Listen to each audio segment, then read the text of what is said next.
Tu m'avais montré là-dedans, sur ma tablette, il faut que j'aille dans Evernote pour prendre des notes. Oui, oui. Fait que je prends des notes, hein, parce que ça a l'air qu'il faut que, à tout bout de champ, il faut...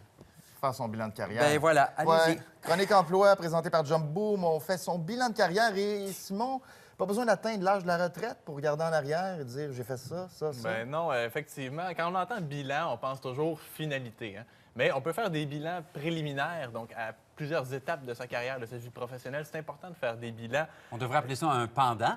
Pas un bilan, je fais mon pendant. Ton pendant de carrière, si tu veux, Marc-André, tu peux appeler ça comme ça. En fait, ce que c'est un bilan de carrière, c'est un moment où on s'arrête pour s'interroger sur son parcours, se poser des questions, réévaluer ses objectifs, ses priorités, ses valeurs, ses idéaux.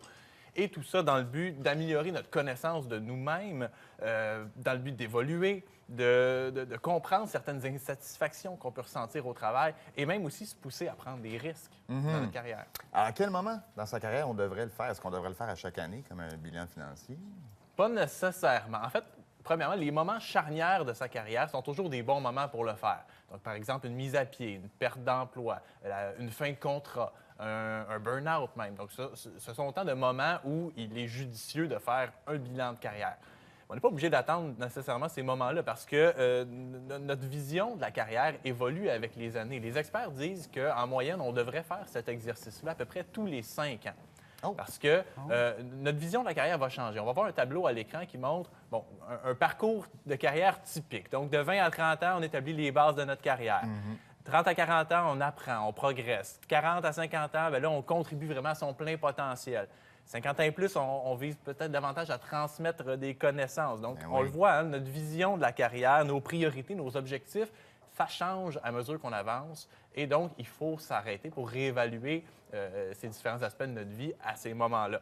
Et même si on a une carrière qui est très stable, qu'on ne change pas d'emploi, il peut être pertinent de le faire parce que c'est pas parce qu'on ne change pas d'emploi que notre emploi ne change pas. Il peut y avoir des restructurations, il peut y avoir un nouveau patron, des nouveaux collègues, des nouvelles tâches. Absolument. Donc, tout ça fait en sorte que notre vision de notre travail peut changer. Une mise en niveau de notre Une mise à niveau mental. mental. Exact. À quoi ça consiste exactement? Comment on s'y prend? Bien, un bilan de carrière, en fait, c'est deux choses. C'est des questions et c'est des listes. Donc, il faut établir d'abord une liste de nos forces, nos compétences, nos qualités. Et se demander, est-ce que dans mon emploi ou dans les emplois que j'ai occupés, est-ce que ces forces-là et ces compétences ont été utilisées à leur plein potentiel? Hein? Est-ce que je m'épanouis? Est-ce que je développe ces compétences-là dans le cadre de mon emploi? Donc, première liste à faire.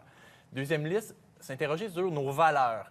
Notre niveau d'ambition professionnelle. Est-ce que les choix que j'ai faits professionnels correspondent à ces valeurs-là? Est-ce qu'elles me permettent de les développer? Est-ce que mon niveau d'ambition est servi par les choix professionnels que j'ai faits? Est-ce que je suis rendu là où je pensais que je serais? Exactement.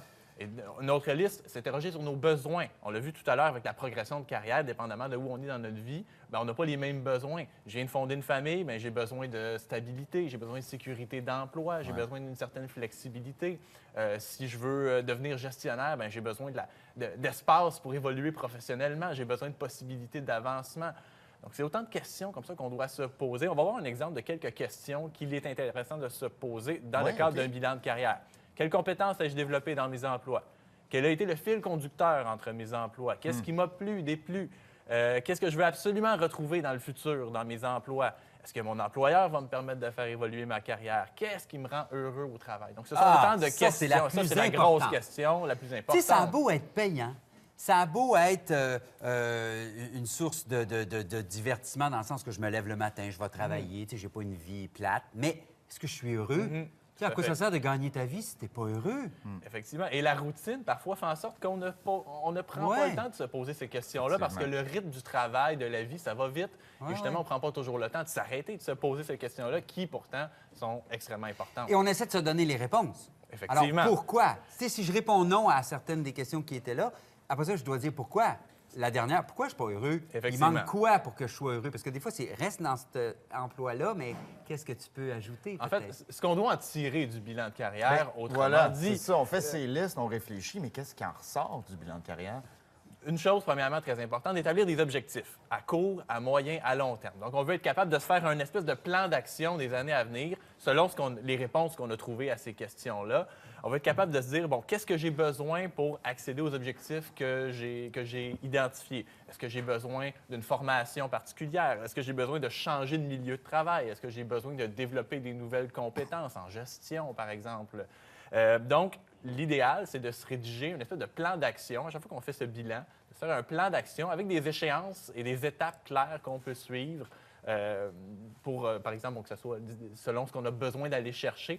Et tout ça est extrêmement intéressant parce que ça nous donne une impression d'avoir davantage de contrôle sur notre vie professionnelle et non de laisser les choses au hasard comme elles viennent.